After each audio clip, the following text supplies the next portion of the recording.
قرآن کی ترتیب میں شامل ہے کہ جو ان چیزوں پر عمل کرنے پر انسان کو ابھارتی ہوں۔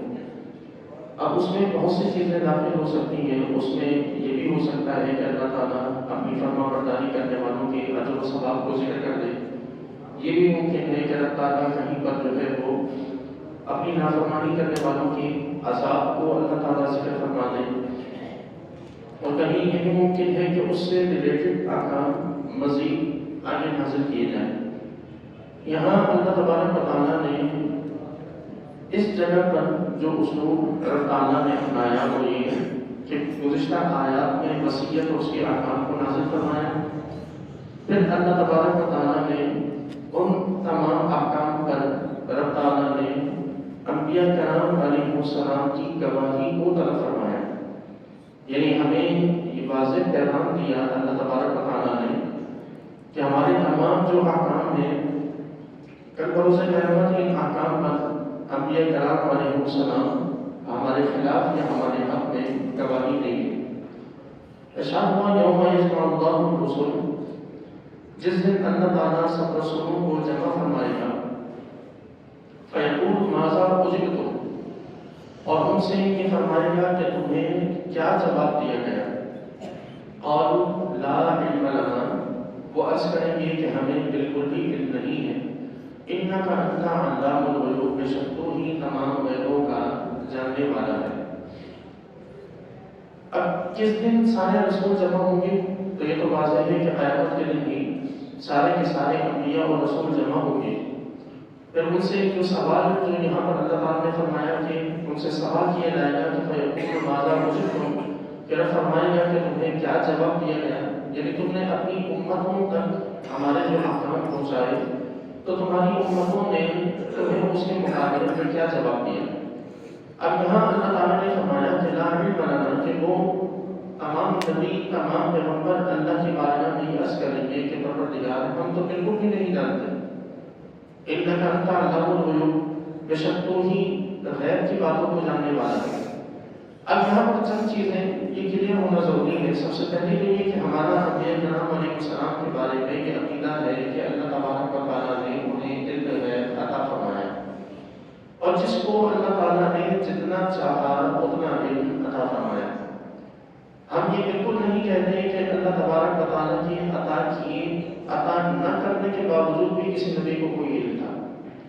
اللہ تبارک و تعالیٰ اگر عطا نہ فرمائے تو کسی کے پاس کوئی علم نہیں ہے۔ جس کے پاس بھی جو کچھ ہے، چاہے وہ حضرت آدم کی ذات ہو یا آخری پیغمبر ہمارے نبی صلی اللہ علیہ وسلم ہو، جن کے پاس جتنا بھی علم ہے وہ سب اللہ کے عطا کرنے سے ہے۔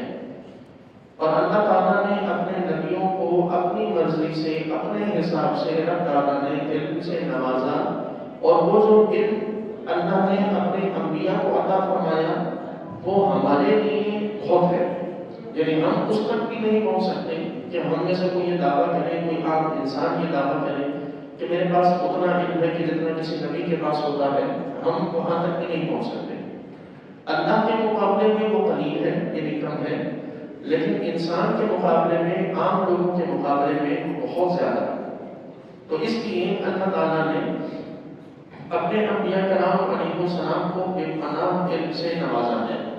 اب سوال یہ ہے کہ جب نبیوں کے پاس علم ہے اور وہ جانتے ہیں تو پھر انہوں نے یہ کیوں کہا کہ لا علم لنا، کہ ہمارے رب ہم تو بالکل بھی نہیں جانتے۔ انہیں بتانا چاہیے تو اب ظاہر ہے کہ جو پیغمبر کسی امت کو اللہ کا دین پہنچا رہا ہے تو وہ یہ بھی تو دیکھ رہا ہے کہ اس کی امت اسے کیا پیغام لوٹا رہی ہے، جواب میں کیا مل رہا ہے۔ بعض انبیاء کرام علیہ السلام کو جواب میں شہید کر دیا گیا، بعض انبیاء کرام علیہ السلام کے لوگ جانوں کے دشمن ہو گئے لیکن اللہ نے ان کی حفاظت فرمائی، بعض کی امتوں نے ان کا مذاق اڑایا، بعض کی امتیں ان کی عزت کے درپے ہو گئی۔ تو یہ ساری چیزیں تو نبی دیکھ رہے ہیں نا اس زمانے میں، کہ جب وہ لوگوں کو تبلیغ کر رہے ہیں، لوگ کیا میٹر دے رہے ہیں، وہ سب دیکھ رہے ہیں۔ اس کے باوجود انہوں نے یہ کیوں کہا کہ لا علم لنا، کہ ہمیں تو بالکل بھی علم نہیں۔ تو اس کا جواب علماء کرام نے اس کے مختلف جوابات دیے ہیں۔ سب سے پہلا جو جواب ہے وہ رسول اللہ صلی اللہ علیہ وسلم نے خود اس آیت کریمہ کا جواب ارشاد فرمایا۔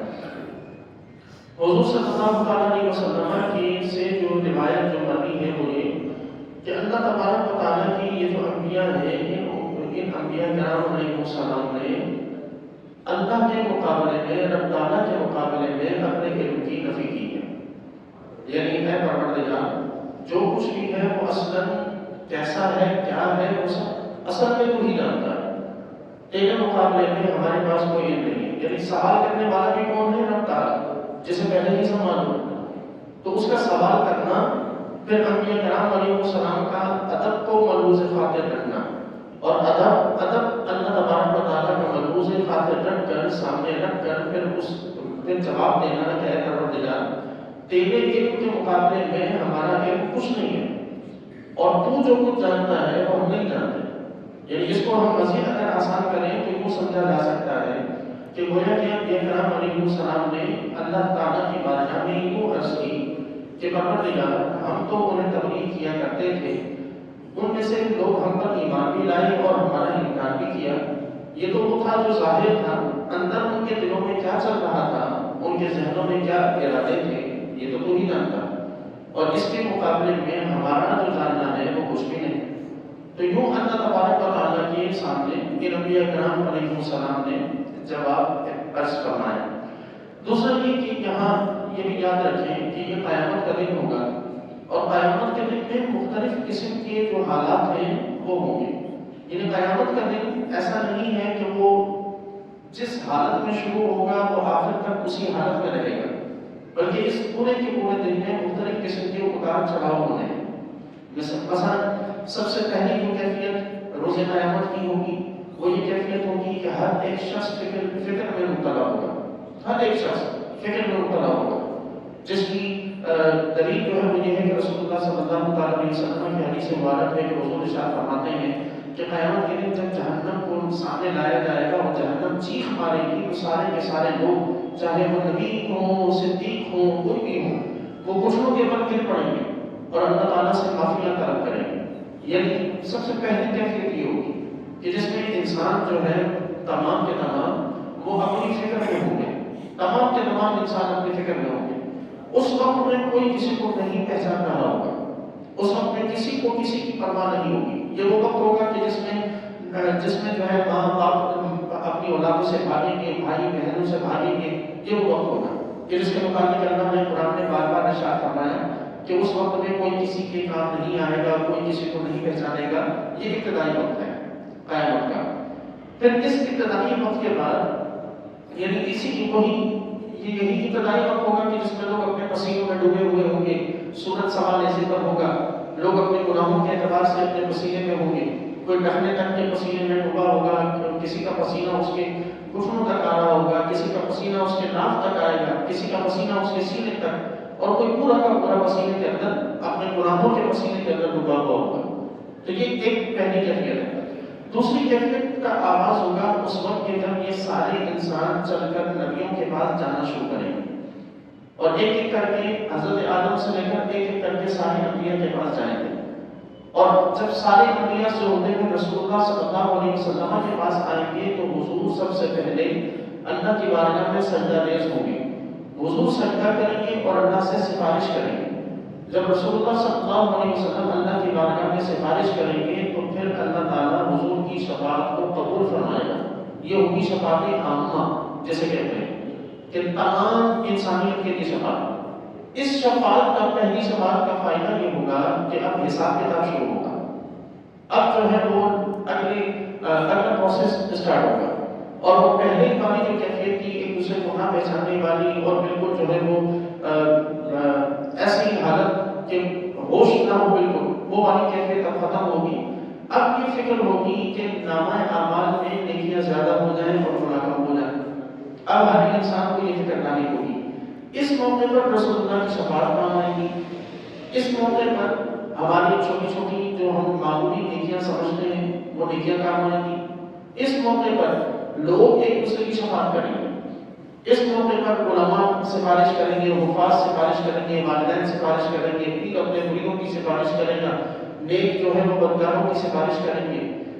یہ وہ موقع ہوگا کہ جس میں لوگ پھر ایک دوسرے کو پہچان بھی لیں گے، جس میں لوگ جو ہے وہ ایک دوسرے دوسرے کی سفارشیں کریں گے.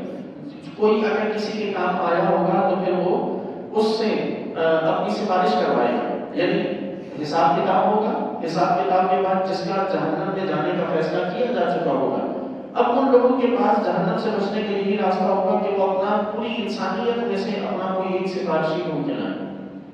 اب وہ اپنا سفارشی ڈھونڈیں گے. انہوں نے کسی غریب کی مدد کی ہوگی تو وہ اس کا تعلق تھامیں گے کہ ہمیں جنت میں لے جاؤ. انہوں نے کسی کے ساتھ نیکی کی ہوگی تو وہ اس کی طرف دیکھیں گے کہ شاید یہ ہماری سفارش کر جائے.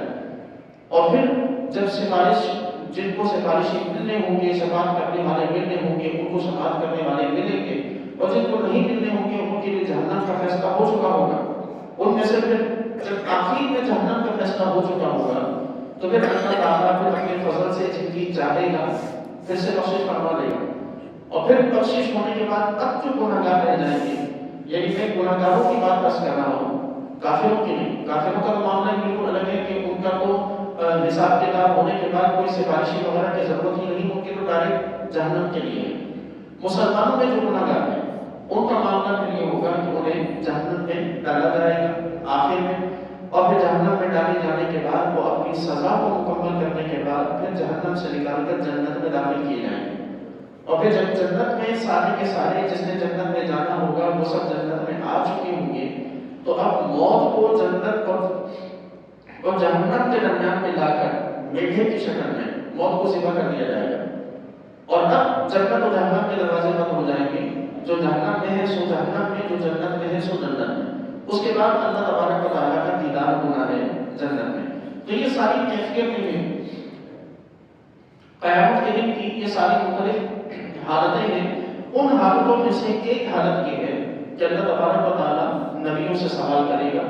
نبی جو ہے رب تعالیٰ کے علم کے مقابلے میں اپنے علم کی نفی کریں گے، اور پھر اللہ تبارک و تعالیٰ ان نبیوں سے رب تعالیٰ جو ہے وہ ان کی بعد میں پھر انہی انبیاء کی سفارش بھی قبول کی جائے گی، اور یہی انبیاء ہوں گے کہ جو اپنی امتوں کے خلاف گواہی دیں گے، اور پھر ان کی امتوں کے خلاف پھر امت محمدیہ کو بطور گواہ پیش کیا جائے گا. اس کے بعد اس کی جو اگلی کیفیت ہے، یعنی قیامت کے دن کی اگلی جو حالت ہے وہ یہ کہ اللہ تعالیٰ ارشاد فرمائے گا، اس بات اللہ کو جب اللہ تعالیٰ فرمائے گا یا عیسیٰ ابن مریم، اے عیسیٰ ابن مریم، اذکر نعمتی علیک وعلی والدتک، تم اپنے اوپر اور اپنی ماں پر میرے احسان یاد کرو. اذ ایدتک بروح القدس، جب میں نے روح القدس سے تمہاری مدد کی. تکلم الناس فی المہد وکہلا، تم گہوارے میں بھی لوگوں سے کلام کرتے تھے، یعنی جھولے میں بھی لوگوں سے کلام کرتے تھے، اور پختہ عمر میں بھی. وَإِذْ عَلَّمْتُكَ الْكِتَابَ وَالْحِکْمَةَ وَالتَّوْرَاةَ وَالْإِنجِیلَ، اور جب میں نے تمہیں کتاب، حکمت، توریت اور انجیل کا علم عطا کیا. وَإِذْ تَخْلُقُ مِنَ الطِّينِ كَهَيْئَةِ الطَّيْرِ بِإِذْنِی، اور جب تم میرے حکم سے مٹی سے پرندے کی صورت بناتے تھے. فَتَنفُخُ فِیہا، پھر تم اس میں پھونک مارتے. فَتَكُونُ طَيْرًا بِإِذْنِی، تو وہ میرے حکم سے پرندہ ہو جاتی ہے. وَتُبْرِئُ الْأَكْمَحَ وَالْأَبْرَصَ بِإِذْنِی، اور تم میرے حکم سے مادرزاد اندھوں کو اور برس کے مریضوں کو تندرست کرتے تھے. وَإِذْ تُخْرِجُ الْمَوْتَىٰ بِإِذْنِی، اور تم میرے حکم سے مردوں کو نکالتے تھے. وَإِذْ كَفَفْتُ بَنِي إِسْرَائِیلَ عَنْکَ، اور میں نے ہی تم کو بنی اسرائیل سے بچایا. اِذْ جِئْتَهُم بِالْبَیِّنَاتِ، جب تم ان کے پاس روشن معجزات لے کر گئے. فَقَالَ الَّذِينَ كَفَرُوا مِنْهُمْ، تو ان میں سے کافروں نے کہا، إِنْ هَٰذَا إِلَّا سِحْرٌ مُّبِینٌ، کہ یہ تو جادو کے سوا اور کچھ نہیں ہے. تو یہ اللہ تبارک و تعالیٰ کا حضرت سیدنا عیسیٰ علیہ السلام سے کلام ہے کہ حضرت عیسیٰ سے یہ فرمایا جا رہا ہے کہ آپ پر جو ہم نے انعامات کیے ہیں، آپ کی والدہ پر جو ہم نے احسانات کیے ہیں، آپ ان احسانات کو یاد کیجیے. اچھا، اس کا ہرگز یہ مطلب نہیں کہ سیدنا عیسیٰ علیہ السلام اللہ کے احسانوں کے منکر تھے اس لیے اللہ یاد دلا رہا ہے. اس کا ہرگز یہ مطلب نہیں کہ حضرت عیسیٰ نے انکار کر دیا تھا معاذ اللہ، یا حضرت عیسیٰ کسی شک و شبہے میں پڑ گئے تھے، یا حضرت عیسیٰ علیہ السلام کا کوئی بہت زیادہ اللہ تعالیٰ سے کوئی پیچیدہ معاملہ یا کوئی مسئلہ تھا کہ تقریباً سوالات نبیوں کو چھوڑ کر حضرت عیسیٰ کا ذکر ہے، ورنہ اللہ کے احسانات تو سب پر ہیں. تو حضرت عیسیٰ کا معاملہ ایسا کیوں ہے؟ اس وجہ سے کہ جس وقت دین اسلام آیا اور اللہ کے حبیب صلی اللہ علیہ وسلم نے نبوت اس وقت اگر کوئی دین کسی حد تک موجود تھا تو وہ عیسائیت تھی، یعنی آسمانی دینوں میں اگر کوئی دین کسی حد تک موجود تھا اور قابل عمل اور قابل قبول تھا تو وہ عیسائیت تھی۔ عیسائیت اللہ تبارک و تعالیٰ کا، یعنی حضرت عیسیٰ کے بعد حضور کے درمیان کوئی نبی نہیں آیا، اور یہ تقریباً حضرت عیسیٰ حضور صلی اللہ علیہ وسلم کی جو ولادت ہے وہ 571 عیسوی میں، آج 2024 ہے، 2025 ہے، تو حضرت عیسیٰ کی جو حضور کی جو ولادت ہے وہ 571 عیسوی میں، یعنی حضرت عیسیٰ کے آسمانوں پر اٹھائے جانے کے 571 سال کے بعد حضور کی ولادت ہوئی۔ اب اتنے عرصے میں اور کوئی پیغمبر نہیں ہے حضرت عیسیٰ اور حضور کے درمیان۔ رسول اللہ صلی اللہ علیہ وسلم کا نبوت کے لحاظ سے سب سے قریبی جو تعلق ہے زمانے کے اعتبار سے وہ حضرت عیسیٰ سے ہے، اور حضرت عیسیٰ علیہ السلام کے جو امتی ہیں وہ یوں سمجھ لیجیے کہ اسلام کے سب سے زیادہ قریب یوں سمجھے جاتے ہیں کہ ان کی کتاب نازل ہوئے اور ان کے نبی کے تشریف لائے صرف 550 سال ہوئے تھے، جبکہ پچھلے جو امتیں تھیں ان کو تو ہزاروں سال گزر چکے تھے۔ قریبی جو امت تھی اور قریبی نبی کے جو ماننے والے تھے وہ یہی تھے، تو ان سے مخاطب ہو کے کہا جا رہا ہے کہ تم نے اپنے نبی پر اتنے سے عرصے میں جو ظلم کیے ہیں ہم تمہیں وہ بتاتے ہیں کہ ہم نے انہیں کتنی عزتیں دی اور تم نے ان پر کتنا ظلم کیا، یعنی کہ عیسائیوں کا حضرت عیسیٰ علیہ السلام کے ساتھ ظلم یہ بالکل واضح اور واضح ہے۔ وہ اس طور پر کہ سیدنا عیسیٰ اپنے آپ کو اللہ کا بندہ کہنے میں فخر محسوس کریں، یہ انہیں اللہ کا بیٹا بنا۔ حضرت عیسیٰ علیہ السلام کا یہ معجزہ کہ وہ بغیر باپ کے پیدا ہوئے، یہ حضرت مریم کو جو ہے وہ خدا کی بیوی بنا دے، معاذ اللہ، تو یہ ظلم ہوا نا کہ آپ ان کے معجزے کو، ان کی کمال کو ختم کر رہے ہیں، آپ انہیں ایک ایسی ذات کی اولاد بنا رہے ہیں کہ جو ذات اولاد سے پاک ہے، جو اولاد سے پاک ہے، ماں باپ سے پاک ہے، ایک ایسی ذات کی اولاد بنا رہے ہیں، اور پھر یہ خود اللہ تبارک و تعالیٰ کے ان احسانات کی ناشکری کرنا ہے۔ آپ دیکھیں نا کہ ہم حضور صلی اللہ علیہ وسلم کی ذات کا فخر کرتے ہیں کہ اللہ تعالیٰ نے اپنے حبیب کو یہ کمال دیا، اللہ نے اپنے نبی کو یہ کمال دیا، اس خوبی سے نوازا، اس خوبی سے نوازا، ہمیں حضور کی ذات کا فخر ہوتا ہے، حضور کے معجزات سن کر، حضور کے کمالات کو سن کر۔ تو اگر ہم ان معجزات کو یہ کہتے ہیں کہ ان معجزات کی بنا پر حضور صلی اللہ علیہ وسلم معاذ اللہ اللہ کے بیٹے ہیں، معاذ اللہ اللہ کے بیٹے ہیں، تو پھر یہ سارے معجزات تو ختم ہو جائیں گے۔ کیوں؟ اس لیے کہ جب بیٹے ہیں تو پھر کمال کیسا ہے؟ کمال ہے ہی یہی کہ بندہ ہوتے ہوئے اللہ نوازے، اور اسی بنا پر ہم حضور کی ذات پر فخر کرتے ہیں۔ تو اللہ تعالیٰ نے حضرت عیسیٰ پر جو انعامات کیے تو ان عیسائیوں کو حضرت عیسیٰ کے ان انعامات پر اللہ کا شکر ادا کرنا چاہیے تھا، اللہ اور حضرت عیسیٰ کی ذات پر فخر کرنا چاہیے تھا کہ حضرت عیسیٰ علیہ السلام ان چند لوگوں میں سے ہیں کہ جنہوں نے جھولے میں کلام کیا۔ تو ان کا روایت میں ہے کہ دنیا میں 4 یا 5 بچے ایسے ہیں کہ جنہوں نے جھولے میں کلام کیا، ان میں سے ایک حضرت سیدنا عیسیٰ علیہ السلام کہ جنہوں نے دودھ پینے کی عمر میں جھولے میں کلام کیا۔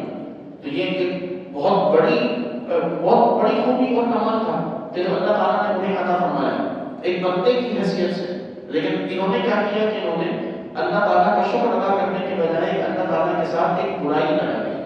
برائی کیا لگائی؟ یہ کہ اللہ کی بیوی بھی ہے، اللہ کا بیٹا بھی ہے، جبکہ وہ ان چیزوں سے پاک ہے۔ تو یوں ان عیسائیوں کو یہ حضرت عیسیٰ کے وسیلے سے ان پر جو احسانات کیے گئے، اللہ تعالیٰ ان احسانات کو یہاں پر ذکر فرما رہا ہے کہ ہم نے تم پر یہ احسان کیا۔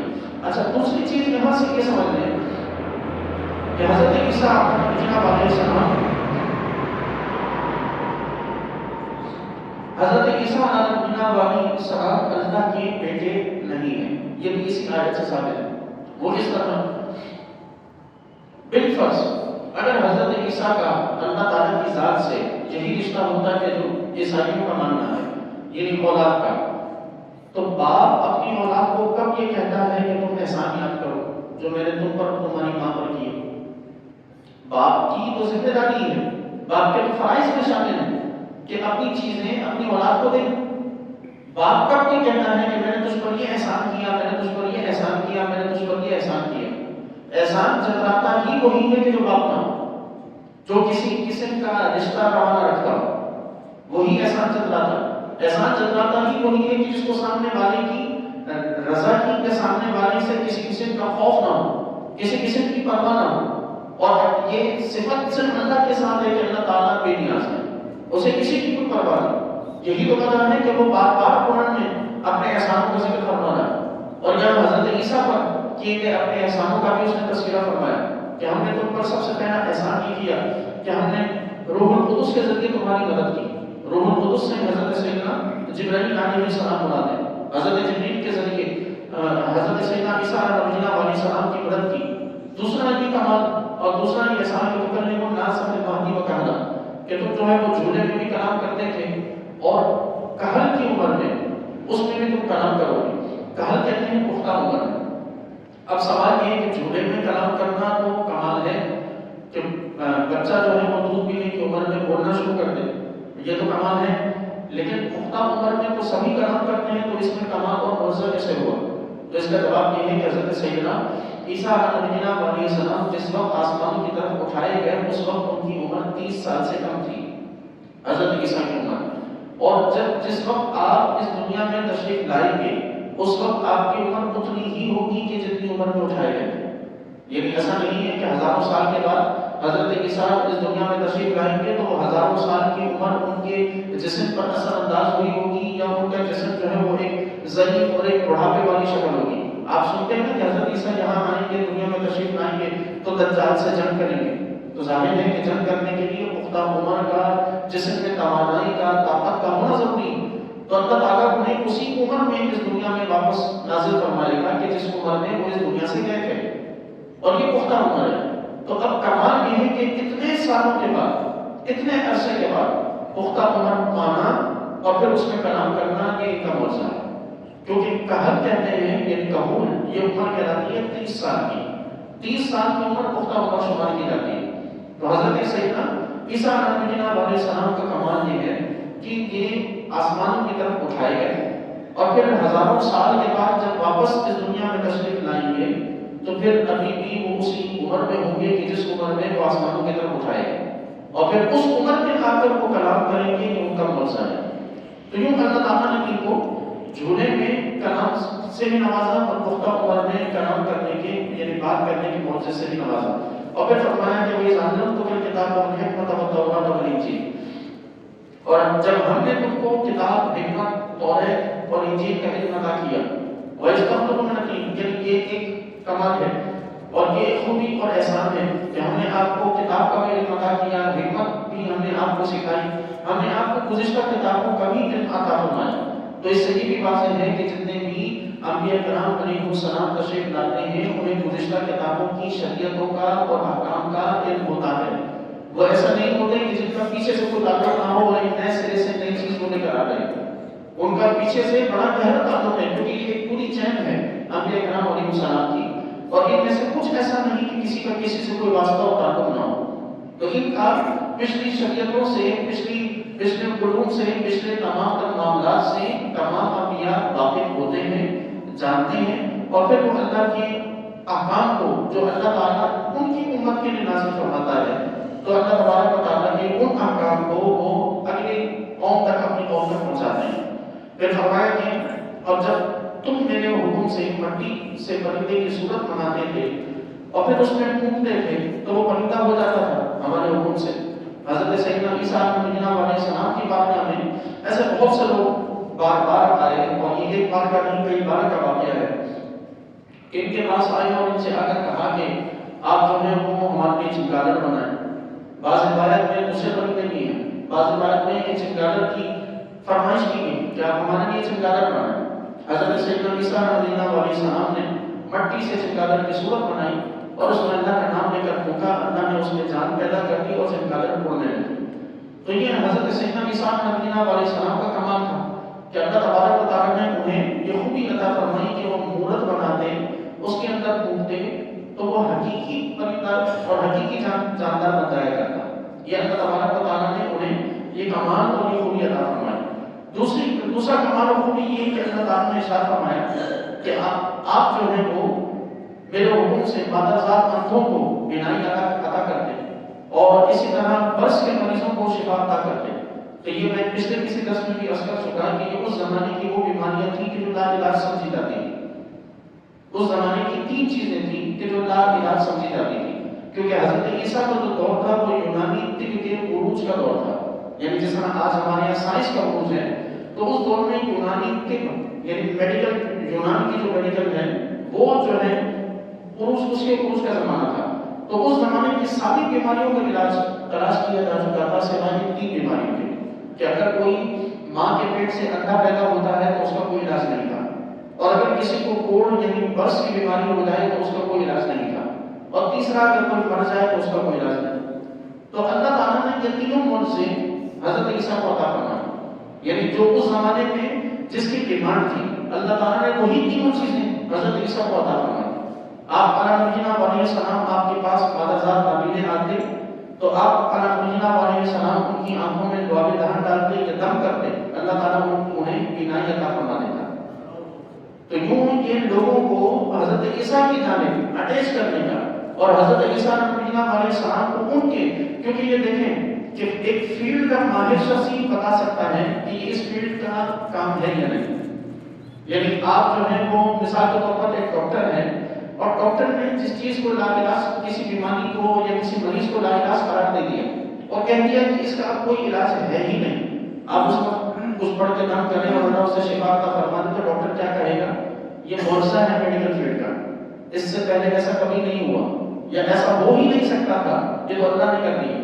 یہ وہ چیز ہے کہ جو بندے کو بتاتی ہے کہ یہ کسی میڈیکل والے کا کام نہیں ہے، یہ کسی اور ذات کا کام ہے کہ جس نے یہ کام کیا اور جس نے یہ عمل کیا۔ تو اللہ تعالیٰ نے لوگوں کو یہ بتایا کہ تم کائنات کے کسی بھی زمانے میں، کسی بھی دور میں، کتنے ہی عروج پر کیوں نہ پہنچ جاؤ، محتاج ہماری قدرت کے رہو گے، ہماری قدرت کے محتاج رہو گے۔ تو اس زمانے میں طب یعنی میڈیکل عروج پر تھا، لیکن 3 بیماریوں کا علاج نہیں تھا۔ اللہ نے وہی چیز حضرت عیسیٰ کو عطا فرمائی، وہ مادرزاد اندھوں کو بینائی بھی عطا فرما دیتے، برس کے مریضوں پر وہ اپنا دست شفا پھیرتے تو وہ ہاتھ کے ہاتھی صحیح ہو جاتی بیماری، اور آپ کو یہ بھی بہت زیادہ فرمایا گیا ہے کہ آپ مردوں کو بھی زندہ فرما دیں۔ اچھا یہاں یہ یاد رکھیں کہ بہت سے لوگوں کا یہ ماننا ہے کہ حضرت سیدنا عیسیٰ علیہ السلام نے مردوں کو زندہ کیا، جبکہ اللہ کے رسول صلی اللہ علیہ وسلم نے یعنی ہمارے نبی نے مردوں کو کبھی بھی زندہ نہیں کیا۔ یہاں بہت سے لوگ ایسے ہیں کہ جو جن کا ماننا اس طور پر ہے کہ حضرت عیسیٰ اس ضمن میں رسول اللہ صلی اللہ علیہ وسلم سے افضل کرتا ہے کہ حضرت عیسیٰ نے مردوں کو زندہ کیا اور حضور صلی اللہ علیہ وسلم سے کبھی بھی مردوں کو زندہ کرنا ثابت نہیں، تو ایسا ہرگز نہیں ہے۔ رسول اللہ صلی اللہ علیہ وسلم نے ایک سے زائد کئی مرتبہ آپ صلی اللہ علیہ وسلم نے مردوں کو زندہ فرمایا ہے۔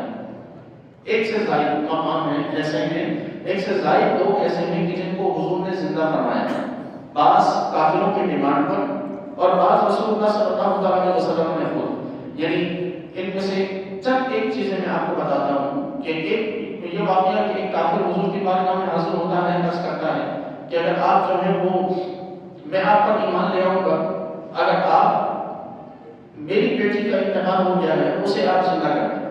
حضور صلی اللہ علیہ وسلم اس کی قبر پر تشریف لے گئے اور آپ صلی اللہ علیہ وسلم نے اسے حکم باذن اللہ فرمایا، اسے کھڑے ہونے کا حکم دیا۔ وہ جو بیٹی جو بچی تھی، لڑکی تھی، وہ اپنی قبر سے اٹھی، اٹھ کر بیٹھی، اس نے رسول اللہ صلی اللہ علیہ وسلم کو سلام کیا اور حضور کو پہچانا، حضور کی رسالت کی گواہی دی، حضور کو سلام کیا، اور پھر حضور صلی اللہ علیہ وسلم کے حکم کے مطابق وہ دوبارہ قبر میں رہ گئے۔ تو یہ معجزہ ایک تھا۔ دوسرا معجزہ ہم اس حوالے سے یہ سنتے ہیں کہ رسول اللہ صلی اللہ علیہ وسلم نے اپنے والدین کو زندہ کیا اور انہیں کلمہ پڑھایا۔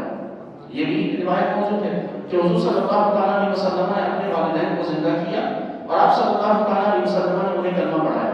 یہاں یہ بات ضرور ہے کہ حضور صلی اللہ علیہ وسلم کے والدین اس دور میں فوت ہوئے کہ جس دور میں کوئی دین موجود نہیں تھا، لیکن وہ اللہ کے سوا اور کسی کی عبادت بھی نہیں کرتے تھے۔ یعنی حضرت عبداللہ کا کبھی بھی بتوں کی عبادت کرنا ثابت نہیں ہے، حضرت بی بی آمنہ رضی اللہ عنہا کا کبھی بھی بتوں کے آگے جھکنا ثابت نہیں ہے۔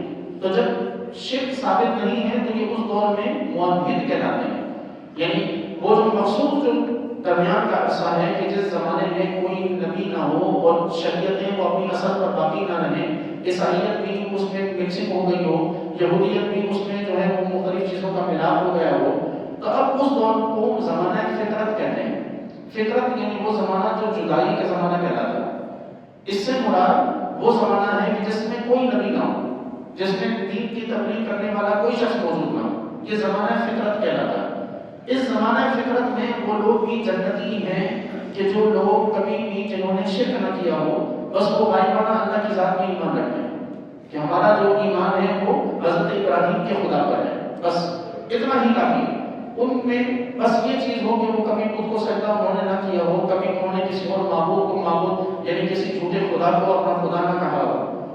تو یہ وہ لوگ ہیں کہ جو حضور کی نبوت کے اعلان سے پہلے دنیا سے چلے گئے، لیکن موحد تھے، اللہ تبارک و تعالیٰ کی بھی جنت میں داخل فرمائے، کیونکہ یہ وہ لوگ تھے کہ جنہیں دین کی تعلیم پہنچی ہی نہیں، جنہیں دین کے احکام پہنچے ہی نہیں، اور جن تک دین کے احکام نہ پہنچے ہوں اور وہ شرک نہ کرتے ہوں، اللہ تعالیٰ انہیں جنت میں داخل فرمائے گا۔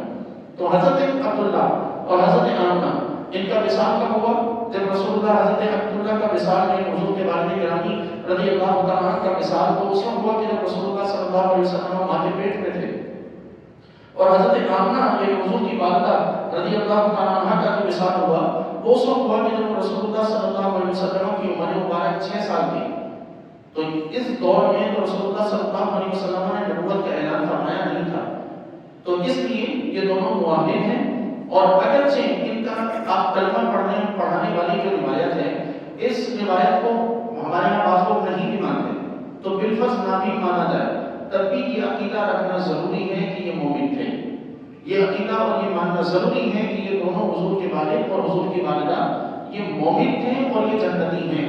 یہ نہیں کہا جا سکتا کہ معاذ یہ لوگ کافر تھے، کیوں؟ اس لیے کہ جس کے پیٹ میں آپ ایک مثال سے سمجھ لیجیے کہ حضرت سیدنا سلیمان حضرت سیدنا یونس علیہ السلام نے مچھلی کے پیٹ میں 40 سال یا 40 دن گزارے ہیں۔ 40 دن حضرت یونس نے مچھلی کے پیٹ میں گزارے، کوئی خونی تعلق نہیں، کوئی رشتہ نہیں، مچھلی کا اور انسان کا کیا رشتہ ہو سکتا ہے؟ لیکن حضرت یونس نے مچھلی کے پیٹ میں دن گزارے تو وہ مچھلی معتبر ہو گئی۔ وہ مچھلی ایسی معتبر ہوئی کہ بعض علماء فرماتے ہیں کہ جنت میں وہ مچھلی بھی جائے کہ جس نے حضرت یونس کو پناہ میں لیا۔ اب یہاں یہ اندازہ لگائیں کہ ایک مچھلی جس کا انسان سے کوئی تعلق و واسطہ نہیں ہے، اسے یہ فضیلت مل گئی، تو جس ذات کا خون رسول اللہ صلی اللہ علیہ وسلم کی جس میں اثر میں ہو، یعنی جو خون کا رشتہ ہو اور ایسا کہ نطفے کا رشتہ ہو، ایسا کہ جس کے پیٹ میں حضور نے 9 ماہ گزارے، تو اندازہ لگائیں کہ اللہ نے انہیں کتنی برکتوں سے نوازا ہوگا۔ تو اللہ تبارک و تعالیٰ، اچھا اور دوسری چیز یہ کہ حضور صلی اللہ علیہ وسلم جس چیز کو چھو لیں آپ اس پر اثر نہیں کرتے۔ آپ صلی اللہ علیہ وسلم کی بہت سی ایسی روایت موجود ہیں، مثلا ایک روایت ہے کہ غالباً حضرت جابر رضی اللہ عنہ کے گھر جو ہے وہ حضور دعوت پر تشریف لے گئے، آپ نے دسترخوان سے ہاتھ صاف کیے، کھانا تناول فرمانے کے بعد حضور نے دسترخوان سے ہاتھ صاف کیے اور آپ تشریف لے گئے۔ حضرت جابر نے بعد میں یعنی رسول اللہ صلی اللہ علیہ وسلم کے وصال کے بعد چند صحابہ کی دعوت کی اپنے گھر پر، تو جب وہ لوگ آئے تو حضرت جابر ہی تھے غالباً، انہوں نے پھر وہ دسترخوان میلا ہو رہا تھا، انہوں نے اپنی باندھی کو وہ دسترخوان دیا اور فرمایا کہ جاؤ اسے تندور میں ڈالو۔ وہ باندھی کو دسترخوان لے کر گئی اور جا کر اسے تندور میں ڈال دیا۔ صحابہ جو بیٹھے تھے وہ حیران، کہنے لگے کہ یہ کیا کیا؟ دسترخوان میلا تھا تو باندھی کو کہتے تو دھو کے لے آتی، اسے تندور میں ڈالنے کی کیا ضرورت تھی؟ تو یہ گئے اور جا کر وہ دسترخوان واپس لے آئے، یعنی تندور میں ڈالا ہوا دسترخوان وہ واپس لے آئے۔ اب کھول کے دیکھا تو دسترخوان بالکل صاف ستھرا تھا۔ تو صحابہ پوچھنے لگے کہ کیا ماجرا ہے؟ تو کہنے لگے کہ حضور صلی اللہ علیہ وسلم میرے گھر تشریف لائے تھے، اس دسترخوان سے حضور نے اپنے مبارک ہاتھوں کو صاف کیا ہے، اس کا اثر یہ ہے کہ اب اس کو آگ نہیں جلاتی، جب بھی میلا ہوتا ہے ہم اسے تندور میں ڈال دیتے ہیں، آگ اسے صاف کر دیتی ہے، اسے جلاتی ہے۔ جس دسترخوان سے رسول اللہ ہاتھ صاف کریں وہ اس دسترخوان کو آگ نہ جلائے، جس کے پیٹ میں حضور 9 ماہ رہے ہوں اسے کیسے آگ میں ڈالا جائے؟ اور پھر جس کے نطفے سے یعنی جس کی پیشانی پر رسول اللہ کا نور جگمگایا ہو، یعنی حضرت عبداللہ جن کی پیشانی پر حضور کا نور جگمگایا ہو، اتنا جگمگایا ہو کہ مکہ مکرمہ میں حضرت عبداللہ رضی اللہ عنہ کی خوبصورتی کا، حسن و جمال کا چرچا ہو، اس قدر وہ نور حضرت عبداللہ کی چہرے کی نورانیت میں اضافہ کر دیا۔ ہم کیسے مان سکتے ہیں کہ اللہ تعالیٰ معاذ اللہ ان سیدنا عبداللہ رضی اللہ عنہ کو جہنم میں ڈالے؟ کہ جن کا حضور صلی اللہ علیہ وسلم سے ایسا رشتہ ہو. تو یہ یاد رکھیں، اگر بالفرض اس حدیث کو کوئی نہ بھی مانے تو لیکن یہ ماننا ضروری ہے کہ رسول اللہ صلی اللہ علیہ وسلم کے والدین مومن ہیں اور اللہ تبارک و تعالیٰ انہیں جنت میں داخل فرمائے گا. یہاں یہ بالکل کلیئر رکھیں کہ اگر کوئی شخص کہے کہ حضور کے والدین کا ایمان ثابت نہیں ہے، حضور صلی اللہ علیہ وسلم کے والدین کا جو ہے وہ جنت میں جانا ثابت نہیں ہے، مومن نہیں تھے، کافر تھے، معذرت نہ، ہمارے لوگ ایسے موجود ہیں کہ ایسے پیسے لے آتے ہیں، تو یہ بالکل کلیئر رکھیں کہ حضور کے والدین مومن ہیں. اللہ تبارک و تعالیٰ نے انہیں اس دور میں ہی دنیا سے اٹھا لیا کہ جس دور میں کوئی دین نہیں تھا، جس دور میں کسی دین کی تبلیغ کرنے والے لوگ موجود نہیں تھے، اس دور میں ہی وہ دنیا سے اٹھا لیے گئے. اور رسول اللہ صلی اللہ علیہ وسلم سے یہ ایک روایت بھی موجود ہے کہ حضور نے بعد میں انہیں کلمہ پڑھایا کیونکہ لوگ اذیت دیتے تھے. اچھا یہاں یہ نہ سمجھے کہ وہ پہلے کافر تھے تو حضور نے کلمہ پڑھایا تو مومن ہو گئے، یہاں ایسا بھی نہیں.